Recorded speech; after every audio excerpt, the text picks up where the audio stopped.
제가 읽는 성경 구약 성경 411쪽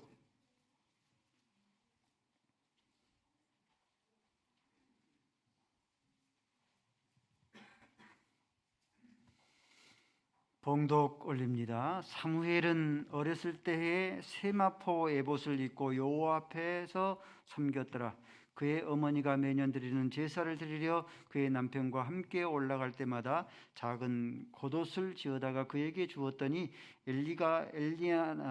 엘가나와 그의 아내에게 축복하여 이르되 여호와께서 이 여인으로 말미암아 내게 다른 후사를 주사 이가 여호와께 간구하여 얻은 바친 아들을 대신하여 하기를 원하노라 하였더니 그들이 자기 집으로 돌아가며 여호와께서 한나를 돌보시사 그로 하여금 임신하여 세 아들과 두 딸을 낳게 하였고 아이 사무엘은 여호와 앞에서 자라니라.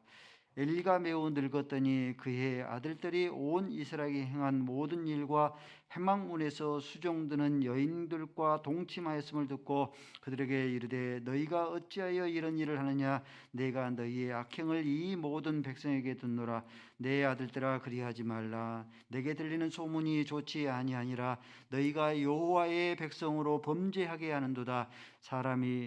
사람에게 죄를 범죄하면 하나님이 심판하시려니와 만일 사람이 여호와께 범죄하면 누가 그를 위하여 간구하겠느냐 하되 그들이 자기 아버지의 말을 듣지 아니하였으니 이는 여호와께서 그들을 죽이기로 뜻하셨음이더라. 이에 사무엘이 점점 자라매 여호와와 사람들에게 은총을 더욱 받더라. 아멘. 아버지 하나님, 어린이 주일입니다. 하나님께서 천하보다 귀한 영혼의 생명을 우리 부모에게 유탁하여 주었사오니 신앙으로 잘 양육하게 하시고 하나님의 영원한 생명으로 인도하기에 남음이 있게 하시고 한국교회를 살리고 다음 세대를 살릴 수 있는 책임이 있는 부모의 사명을 감당하게 하여 주옵소서. 예수 그리스도의 이름으로 기도 올리옵나이다. 아멘. 어린이 주일입니다. 자식을 둔 부모의 간절한 바람, 많은 것들이 있을 수 있겠지만은 자녀를 둔 간절한 바람이 한 가지 으뜸이 있다면은 자식 농사가 성공하기를 원하는 바람이 있습니다. 자신이 잘 되기를 바라기도 하지만은 자신보다 더 자식이 성공하기를 바라는 것, 이것이 자녀를 둔 모든 부모의 간절한 바람입니다. 자식 농사가 성공을 하면은 인생살이를 보람 있게 살아나갑니다. 근데 자식 농사가 실패를 하면은 인생살이를 마치 헛사는 것처럼 심한 시리에 빠져서 살아나가게 되었습니다.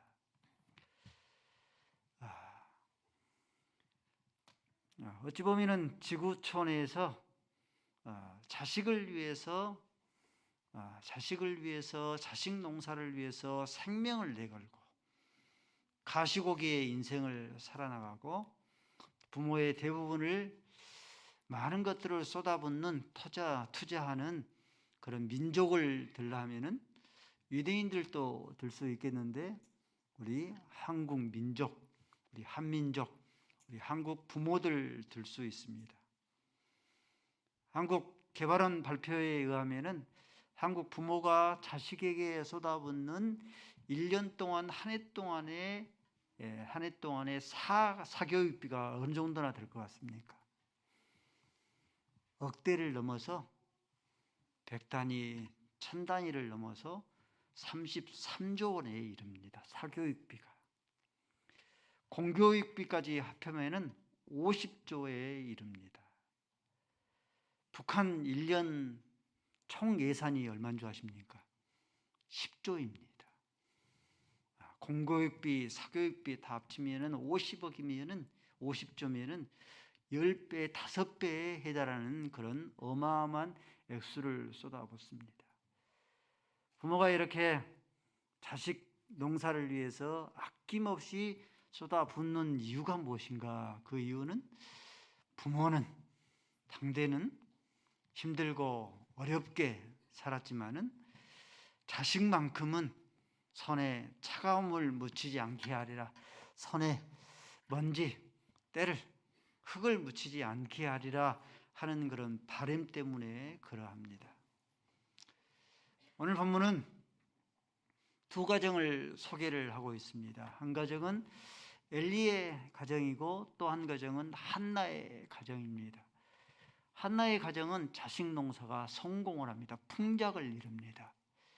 엘리의 예에 반해서 엘리의 가정은 자식 농사가 실패를 하고 그야말로 흉작을 이루게 됩니다. 한나, 아이를 낳지는 못하는 그런 여인이었는데 하나님 앞에 간절히 기도하여서 대낮에 술 취한 여인으로 보일 만큼 하나님 앞에 간절히 기도하여서 사무엘을 얻었습니다. 이 사무엘이 자라나서 새 시대의 인물이 되어졌고 민족의 지도자가 되어 있고 영적인 지도자가 되어집니다. 사사시대, 악순환이 반복되어지는 400년 동안의 사사시대를 마감을 하고 왕정시대를 도래하게 하는 그런 인물이 바로 사무엘 선지자입니다. 한나의 집안을 이 사무엘 선지자가 명문의 가문이 되게 합니다. 여기에 비하면은 엘리 제사장의 아들들은 하나님 앞에 범죄함으로 인하여서 염리와 비니아스가 전쟁에서 죽임을 당하고 그의 아버지 엘리 제사장도 목뼈가 부러져서 죽임을 당하고 비니아스의 아내도 아이를 낳다가 난사나에서 죽임을 당하고 블레셋과의 그런 전쟁에서 패하여서 허다한 많은 젊은이들이 생명을 잃게 되고 하나님의 언약궤까지 빼앗겨 버리고 맙니다. 엘리 제사장의 가문이 하루아침에 수치의 가문이 되어져 버립니다. 부모의 간절한 바람, 자식 농사 성공하려고 하면은 자식만큼은 잘 되기를 원하는데 자식 농사를 성공하려고 하면은 우리가 피해야 할 것이 무엇인가, 취해야 할 것이 무엇인가에 대해서 살펴보도록 하겠습니다.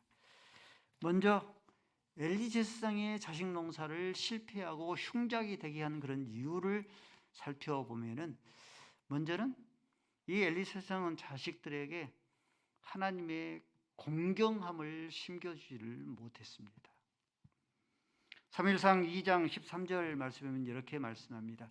제사장들이 백성들에게 행하는 오랫동안 행해온 관습이 있다 했습니다. 그 관습은 백성들이 하나님 앞에 제사를 드리기 위해서 제물을 가져오면은 먼저 하나님께 드리죠. 그리고 나서 갈고리로 고기를 삶을 때 갈고리로 찍어서 걸리는 것은 이것은 제사장 목이 된 겁니다. 오랫동안의 제사에 이것이 관례입니다. 근데 2장 15절 말씀해 보니까 제사장의 사환이 엘리, 염리와 비니아스의 그 사환 종이 가르치는 거죠. 와서 우리 제사장이 삶은 것 말고 생 것을 원한다. 달라 하면은 백성이 이것은 원리 원칙에 맞지 않다. 먼저 하나님 앞에 제사를 드리고 나머지는 당신들이 알아서 행하라.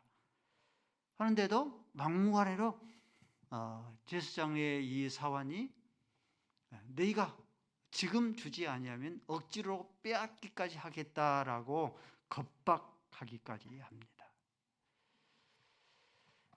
구약 율법에 제사장들이나 이 백성들이 하나님 앞에 제물을 드릴 때는 가장 첫 번째 것, 가장 좋은 것, 가장 먼저 드리도록 모세의 율법에 명시되어져 있습니다.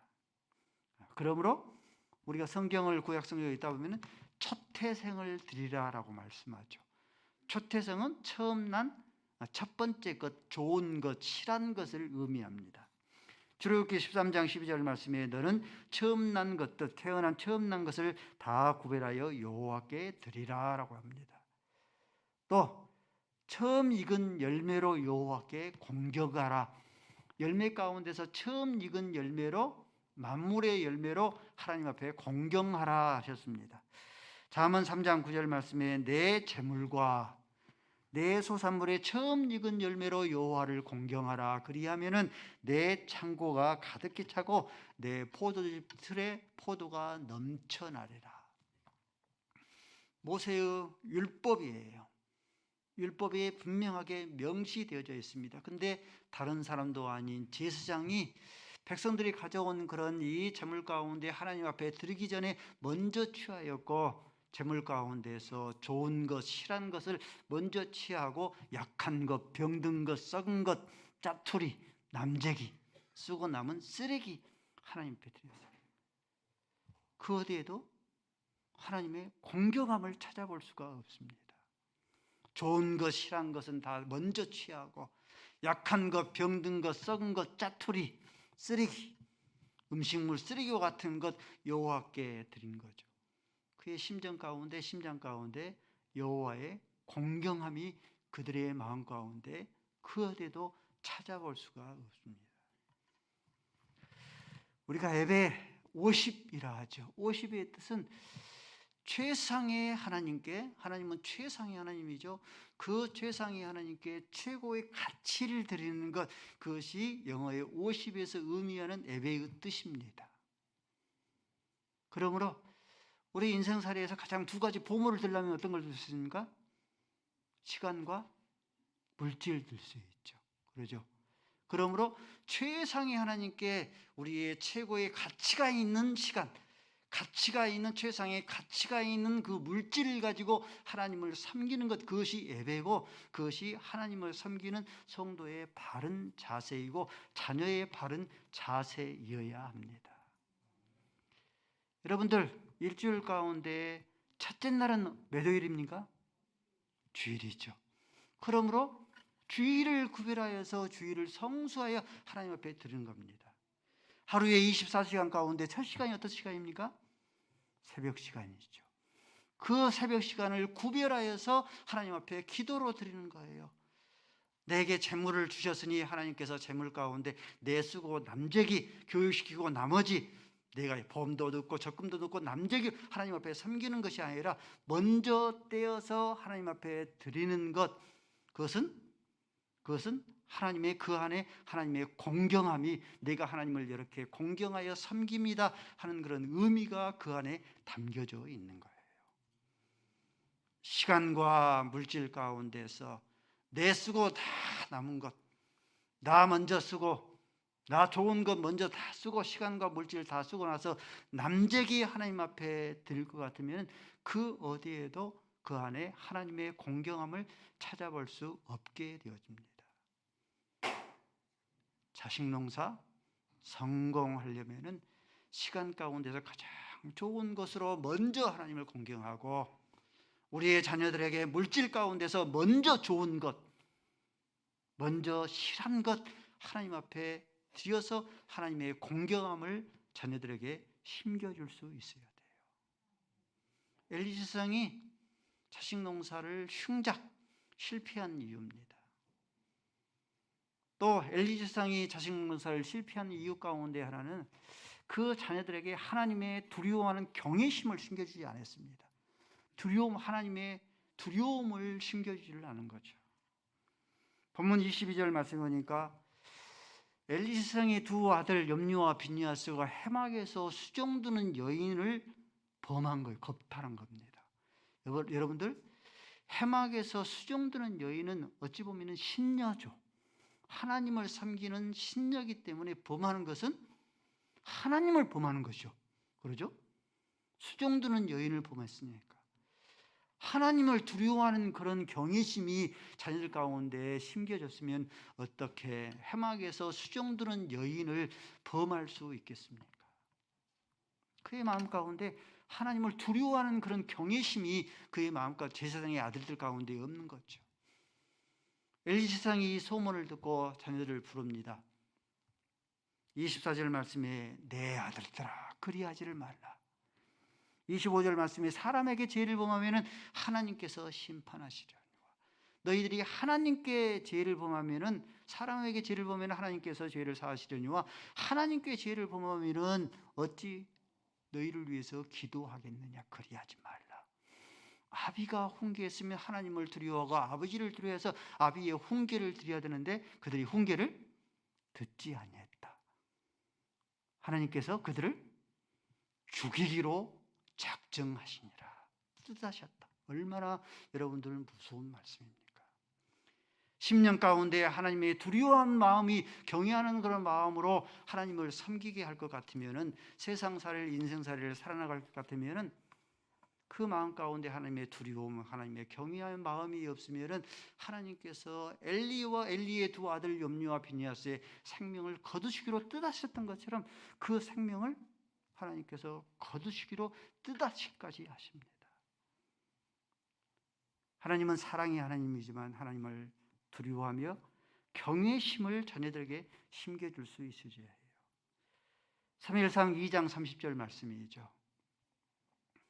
하나님께서 여호와를 존경하는 자를 하나님께서 존경하신다 했어요.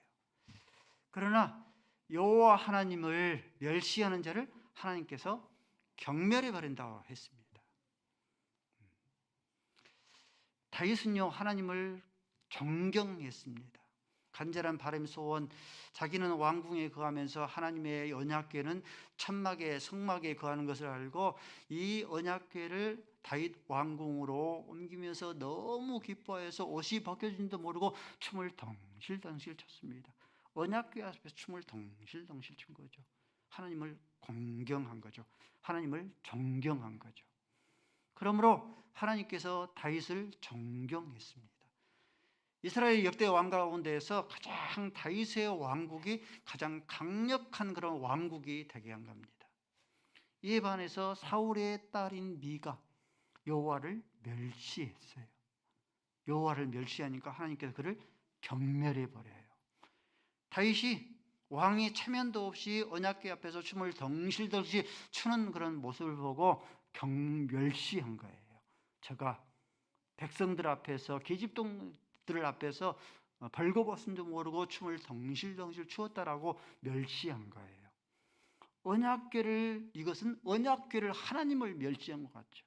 그러므로 하나님께서 이 사울의 딸인 이 미가를 경멸해 버립니다.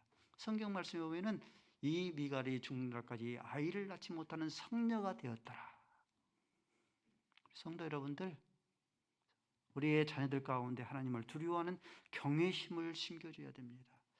요셉은 적어도 하나님을 두려워하는 경외심이 있었습니다. 그러므로 이 요셉이 자기를 인신매매한 자기 형들을 얼마든지 참수해서 연상처럼 다 몰살해서 죽여버릴 수도 있어요. 근데 요셉의 마음 가운데 하나님을 두려워하는 마음, 경외심이 있었던 거예요. 자기의 형들을, 그들을 몰살시키지 않는 이유입니다. 하나님을 두려워하는 그런 마음이 있으니까 보디발 장군의 아내가 유혹하는데, 고대 시대의 남자들의 노예는 이 여주인의 성놀이객감입니다. 당연한 거예요. 근데 요셉이 내가 어찌 하나님 앞에서 범죄하리요. 그 말투에 하나님을 경외하며 두려운 마음이 있지 않습니까? 그 하나님을 경외하며 두려운 마음이 그 무섭게 다가오는 죄의 유혹을 물리치지, 이겨내지 않습니까? 우리의 마음 가운데 사랑의 하나님도 자녀들에게 심겨줘야 되지만은 하나님을 두려워하고 경외하는 그런 마음들을 자녀들에게 심겨줄 수 있어줘야 합니다. 하나님을 두려워할 줄 알고 경외할 줄 알아야, 그럴 줄 알아야 그들이 무절제한 그런 방탕한 그런 삶을 살다가도 하나님을 두려워하니까 방탕한 그런 삶을 살다가도 다시 절제 있는 삶으로 다시 돌아가고, 그들이 교만한 삶을 그려 살다가도 하나님을 두려워할 줄 아니까 겸손한 자가 되게 하고. 여러분들, 죄는 세력이고 권세입니다. 사도 바울이 고백한 것처럼 나를 사로잡아 오는도다, 내가 알지 못하는 그 죄의 세력과 권세가 나를 끌고 갑니다. 그 죄의 유혹을 이길 수 있는 게 뭡니까? 하나님을 두려워하는 것, 경외하는 것이 죄의 유혹을 이기게 하는 겁니다. 자식 농사를 성공할 수 있는 풍작을 이루게 할 수 있는 비결 가운데 하나가 우리의 자녀들 가운데 하나님을 공경하는 그런 마음들을 심겨주고 하나님을 두려워하는 경외심을 우리가 심겨줄 수 있어줘야 합니다. 한나 자식 농사 성공, 풍작을 이룹니다. 그것이 어떤 이유였는가? 자기의 아들 사무엘을 낳고 나서 이 사무엘이 젖을 뗀 순간부터, 젖된 순간입니다. 1년밖에 안 된 거죠.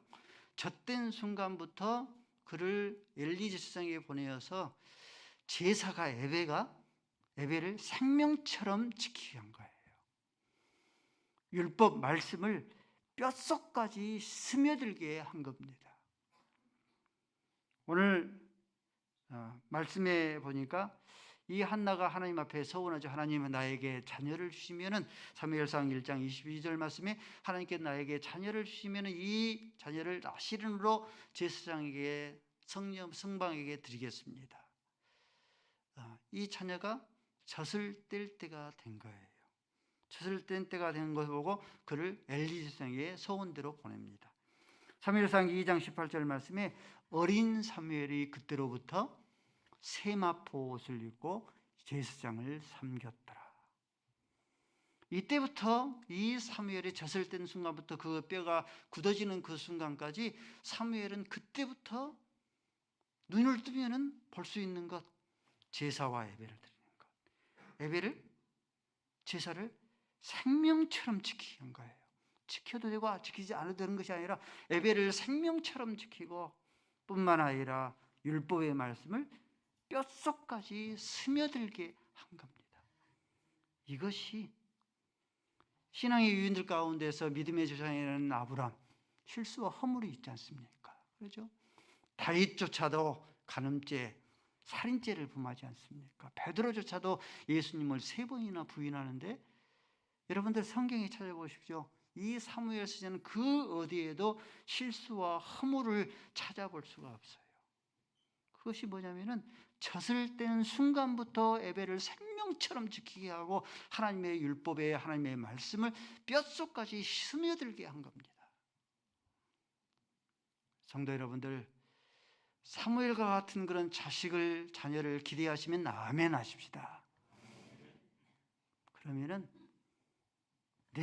당대가 먼저 예배를 생명처럼 여겨야 됩니다. 모든 공적인 그런 예배를 생명처럼 여기고 하나님의 율법에 하나님의 말씀을 내 뼛속까지 스며들게 해야 합니다. 그리고 뿐만 아니라 나는 됐어, 나는 이걸로 끝이야 아니라 다음 세대 후대에게 역시 마찬가지로 예배를 생명처럼 지키게 하고 하나님의 율법의 말씀을 뼛속까지 스며들게 해야 합니다. 우리 신앙의 부모들이 자식 농사를 흉작하게 만드는 가장 삐뚤어진 사고가 한 가지 있어요. 그게 뭐냐면은 신앙은 자유니 니들을 알아서 해라. 방임해버리고 방강해버리는 겁니다. 세상 교육은 끊임없이 굳게 붙잡으면서 신앙 교육은 방관해버리는 것이죠. 여호수아 공과를 따져볼 것 같으면 공적은 이 여호수아가 가나안 땅을 다 정복하고 나서 그 가나안 땅을 12지파에게 분배해 주는 것, 이것이 여호수아의 공적이죠. 근데 과오를 따지라 할 것 같으면은 여호수아 24장 15절 말씀입니다. 우리 부모들이 지금 가지고 있는 그 사고예요. 신앙은 자유니 너희들 알아서 해라 하는 그 방관형 자식 교육이죠. 나와 내 집은 여호와 하나님만 섬기겠다, 잘된 거예요. 그렇으면은 다음 세대들도 너희들도 하나님만 섬기겠다라고 그렇게 고백하고 그렇게 섬겨라라고 해야 되는데 그렇지 않은 거예요. 너희는 하나님과 우상 중에 너희 섬길 자를 택하라. 여호수아와 당대와 그 장로들이 하나님을 예배를 생명처럼 여기고 하나님의 말씀을 뼛속까지 스며들도록 하나님의 말씀을 지켰으면은 다음 세도 그렇게 해야 되는데, 신앙은 자유니 너희들 알아서 해라. 하나님과 우상을 의사할 것이 너희 가운데 있으니 너희 알아서 해라고 방임해 버린 거예요. 그러므로 성경의 역사의 흐름에 보면 여호수아 다음의 시대가 무려 400년 동안 사사시대가 도래해 버립니다. 이스라엘의 왕이 없어서 자기 소견이 행한 대로 옳은 대로 행하는 그런 시대, 악순환이 반복되는 그런 시대, 이 암흑의 시대가 되어져 버립니다. 사도행전 2장부터 초대교회 300년 동안 로마의 갖은 핍박을 당하면서 예배를 지킨다는 그것 때문에 순교를 당하면서 예배를 그야말로 생명처럼 지켜도 되고 지키지 않아도 되는 것이 아니라 예배를 생명처럼 지킨 거예요. 하나님의 말씀이 뼛속까지 스며들게 한 겁니다. 그러면 300년 후에도 끊임없이 그것을, 신앙교육을 끊임없이 다음 세대에게, 후세들에게 물려줘야 되는, 지키게 해야 되는데 그렇지 않은 겁니다. 그러므로 교회사를 보면은 15세기 보면은 15세기까지 중세시대를 우리는 교회사에서 암흑시대라고 읽었습니다. 청교도 신앙의 자유를 찾아서 메이플라워를 잡고 신드록에 이르렀습니다. 그 청교도들이 미신드록에 이르러서 다른 어떤 것보다도, 자기의 집을 짓는 것보다도 예배당을 먼저 지을 만큼, 그 굶어 죽어가면서도 예배당을 먼저 지을 만큼 예배를 그만큼 생명처럼 여겼어요. 하나님의 말씀이 생명처럼, 하나님의 말씀이 뼛속까지 깊이 스며들게 했습니다. 그것을 끊임없이 다음 세대, 후대에 물려줘야 되는데, 지금 미국인들의 그런 심장 가운데 그 뒤에도 청교도들이 그런 신앙을 찾아볼 수가 없습니다.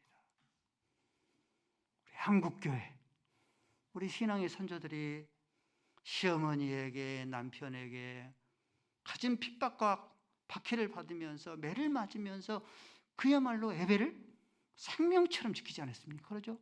하나님의 말씀이 뼛속까지 깊이 스며들게 했습니다. 저와 여러분이 우리의 신앙의 선진들에게 물려받은 신앙의 유산이에요. 근데 우리의 다음 세대들에게 하나님의 말씀이, 신앙은 자유인이 너희 알아서 하라고 방임해버릴 것 같으면, 예배를 생명처럼 지키는 것을 물려주지 못하게 할 것 같으면, 말씀이 뼛속까지 스며들게 하지 못할 것 같으면 사사시대가 도래해버리고 맙니다. 암흑시대가 도래해버리고 맙니다.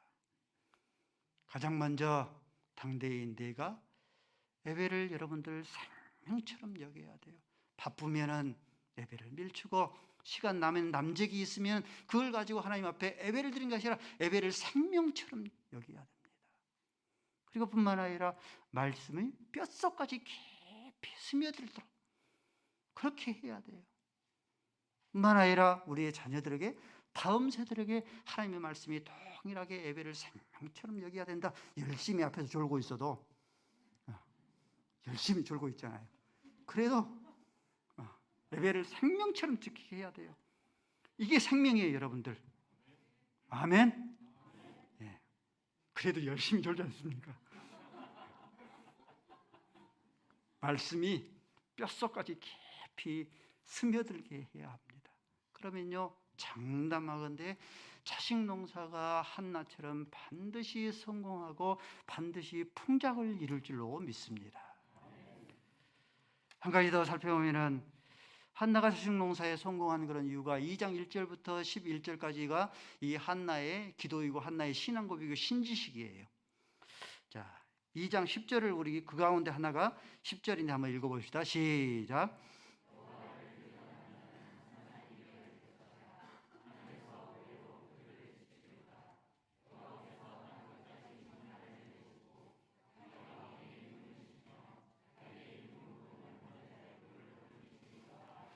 아멘. 이게 한나의 신앙 고백이고 신지식입니다.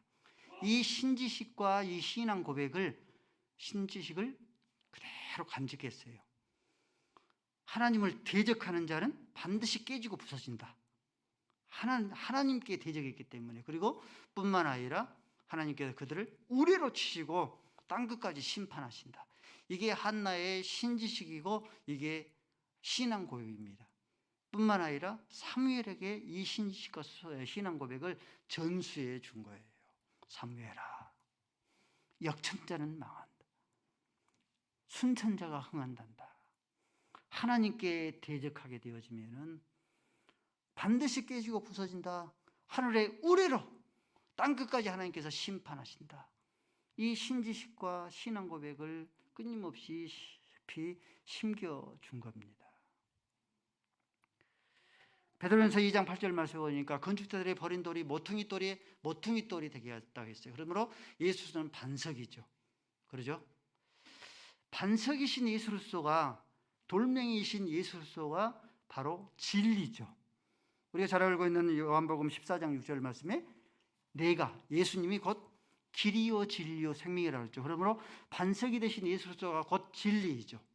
그러므로 진리를 대적하고 진리에 역행하면은 반드시 깨지고 부서집니다. 진리 대신 예수 그리스도는 반석이기 때문에 반석과 부딪혀서 살아남을 자가 누가 있겠습니까? 반드시 깨지고 부서져요. 하늘의 우레로 땅끝까지 심판을 당하게 되어집니다. 김명수 목사가 자식 농사가 엘리 지상처럼 실패하고 흉작은 아니죠. 그렇다고 해서 우리 한나처럼 성공하고 풍성한 수확을 풍작도 아니죠. 근데 이제 자식 농사를 어느 정도 다 짓고 나서, 그러고 나서 자식 농사에 아쉬움이 있다면 몇 가지가 아쉬움이 들어요. 먼저는 스킨십이 참 부족했다. 제가 좀 그래요. 스킨십이, 자녀들이 이제 관여하고 나니까 스킨십이 좀 부족했다.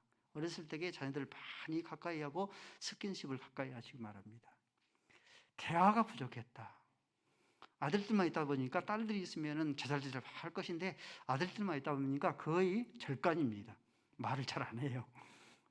대화 좀 더 많이 했을 걸 하는 그런 아쉬움이 있습니다. 또 한 가지가 마음 가운데 진리를 좀 더 깊이 심어주는 그런 아쉬움이 있습니다.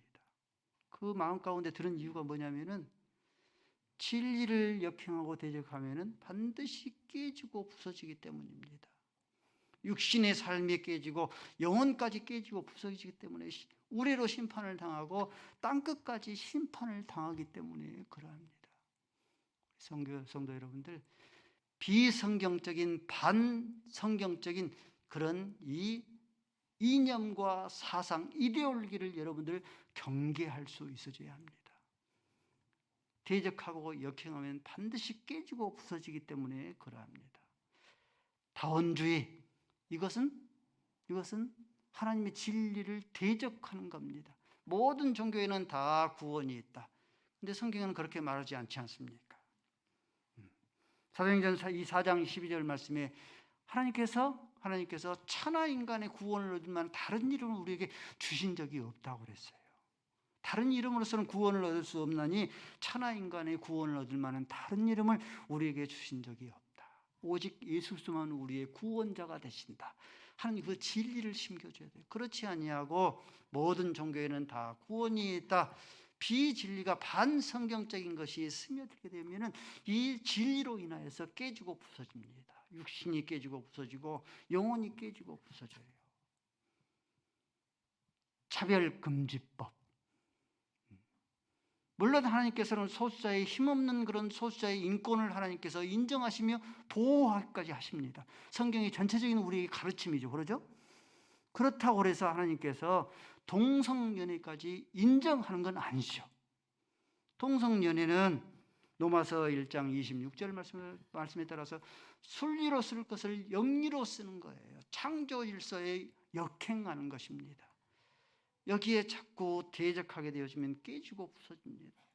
반드시 영혼까지 산산조각이 나와버립니다. 비혼주의, 어쩌다가 혼기를 놓칠 수 있지만은 이것이 사상, 이념, 이데올로기가 되어서 비혼주의가 될 것 같으면은 디모데전서 4장 1절 말씀에 후일에 어떤 사람들이 믿음에서 떠나 미혹의 영과 귀신의 가르침을 따르리라. 그것이 뭐냐? 3절 말씀에 혼인을 폐하고, 이 비혼주의는 하나님의 창조의 질서의 진로에 역행하는 겁니다. 하나님의 말씀이 그러하다, 그것이 진리인 거죠. 딩크족도 역시 마찬가지입니다. 자기의 편리주의에 따라서 자녀를 낳지 아니하고 세상을 편하게 살다가 가리라. 딩크족도 역시 하나님의 말씀의 원리에 옳지 않습니다. 창세기 1장 28절 말씀이죠.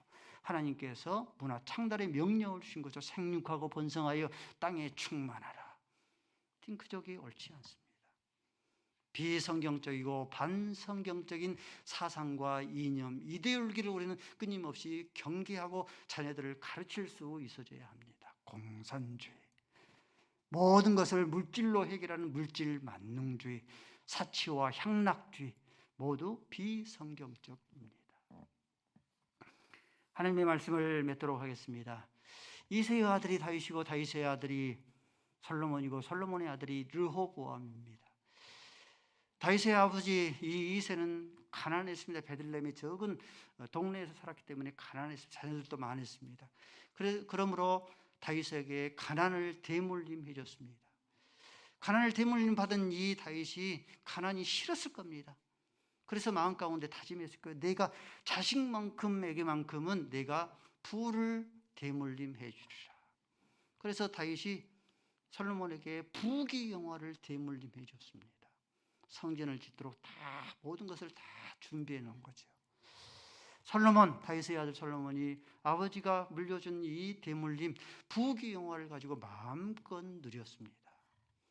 그리고 그 부귀영화를 솔로몬의 아들 르호보암에게 전수해 줬습니다. 르호보암에 이르러서는 부귀영화를 누린 이 르호보암의 때에 북왕국 이스라엘과 남왕국 유다로 나라가 반쪽하게 나눠져 버립니다. 성도 여러분들, 굳이 가난을 대물림해 줄 필요도 없지만은 자녀들에게 부모가 부귀영화를 물려주지 못해서 안달을 하면서 살지 않습니까? 부모들이 무엇 때문에 살아요? 그것, 부귀영화, 그것을 자녀들에게 대물림해 주기 위해서 몸부림치는 안달을 하는 그런 삶을 살지 않습니까? 부귀영화를 대물림해 주면은 자식의 농사 가운데서 흉작을 일으키게 하는 그런 지름길 가운데 하나가 됩니다. 무엇이든지 과유불급이에요. 지나친 것은 적당한 것만 못합니다. 부귀영화, 과유불급이지만은 신앙의 유산은 아무리 강조해도 지나치지 않을 줄로 믿습니다.